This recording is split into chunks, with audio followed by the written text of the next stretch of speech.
You know, I had a really public breakup recently. It was a wake-up call for me in the sense of like, okay, you're going to do this on your own and you're going to be fine. Right. And you're not going to worry about what anyone thinks and has to say, because the relationship was rocky for a very long time. So, because I don't believe another person can break anyone up.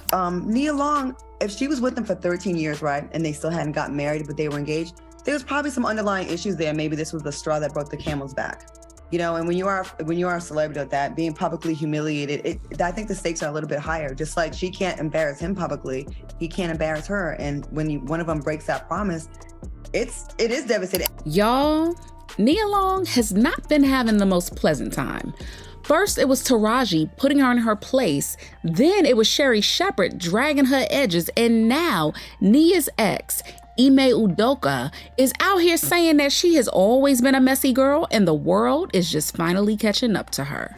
Nia Long may have called her split from Udoka a wake-up call, but he's saying that he was actually the one that got lucky to finally be free of their 13-year-long relationship.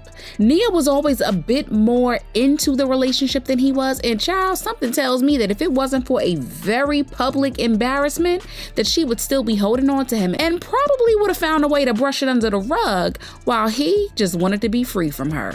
They were together for a little over a decade, and Nia always dodged questions about where she and Ime were finally going to tie the knot.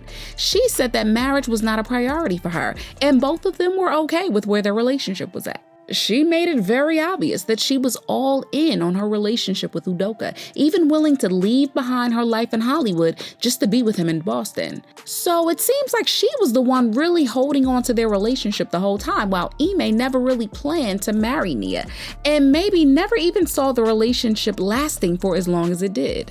From the early 2000s, Nia has been linked to several entertainers and athletes. She's had flings with athlete Chris Webber and reality star Peter Thomas.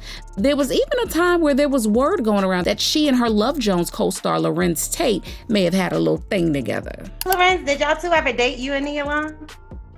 Nia Long and I have always been super close, you know what I mean? That's dating, I don't kiss and tell. Let me just say that. She later became engaged to another actor, Massey Dorsey, and they had a son together, but the relationship didn't work out, so she moved on.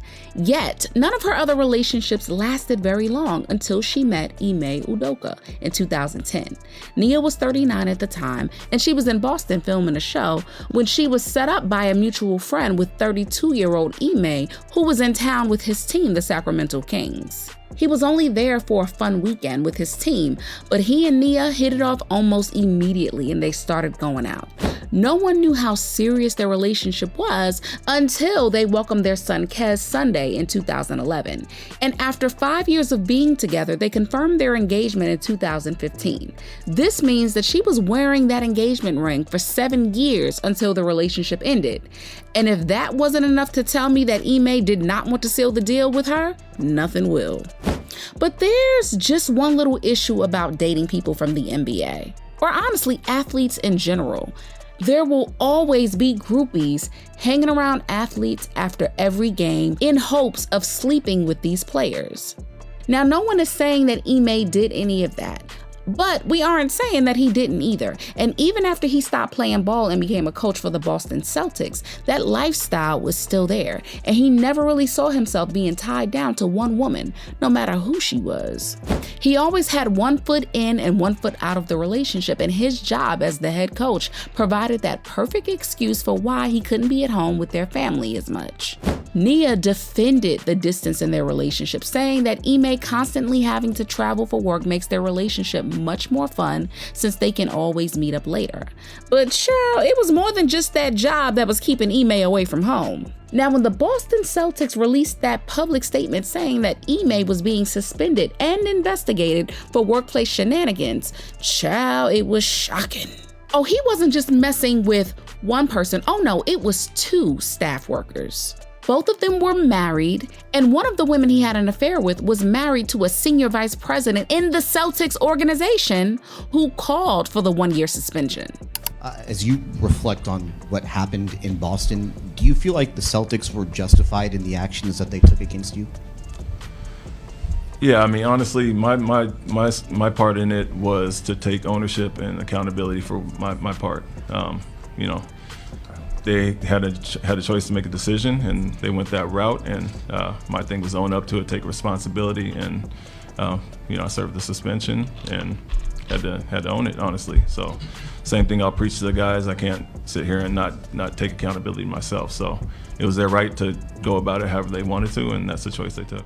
Like, what was he doing messing around with a Becky at work when he had the living legend, Nia Long, waiting at home with him? It looked like Ime not only fumbled a baddie, but he also lost a sweet gig that other folk would have killed for, all because he couldn't keep it in his pants. But what we didn't see was that the relationship had been rocky for a very long time, and Nia was doing everything to hold their relationship together.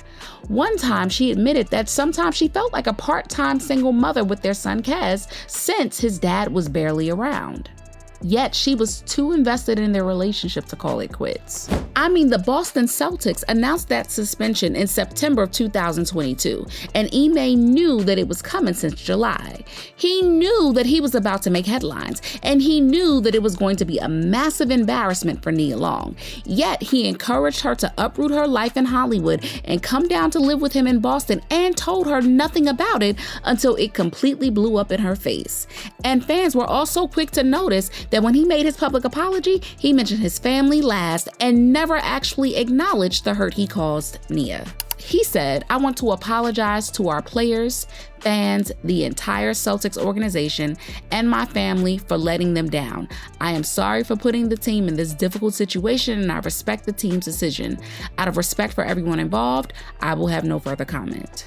He didn't do anything to protect his woman, Nia, from the public backlash.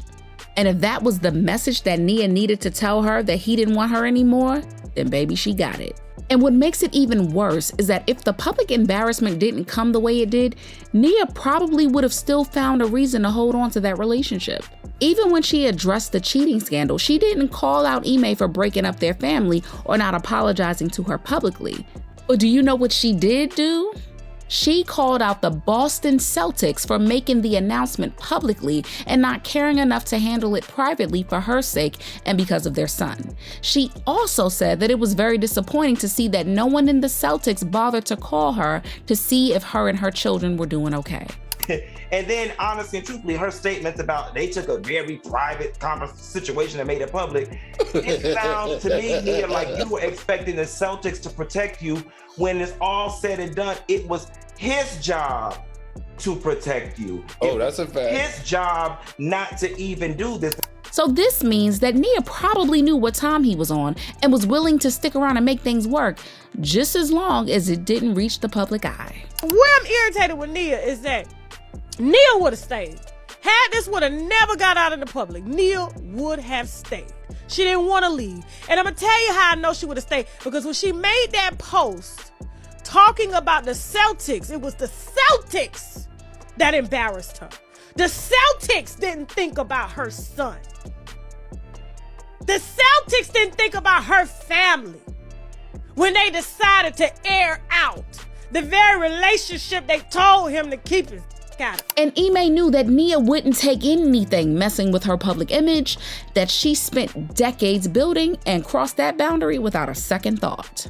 Even now, sources are saying that Nia has forgiven Ime and is trying to see if they can still work on things. This time out of the public eye. But when it comes to Ime, he was done back then and he still doesn't want anything to do with her now. And fans are also advising Nia to move on and just focus on her own happiness instead of chasing after that man. He didn't want to be with her anymore. The new way men break up with you. They cheat. If you stay, it'll get very ugly. He made it clear that he was a liability to her, her child, and her bag. The Celtics knew what they were doing when they made this front page news. It is all about the public humiliation. She always knew, but didn't let it be known by everyone. But do you think this relationship between Ime and Nia is done for good? Share your thoughts in the comments and let me know. Also, be sure that you like and subscribe, and I'll see you in the next video. Bye, baddies.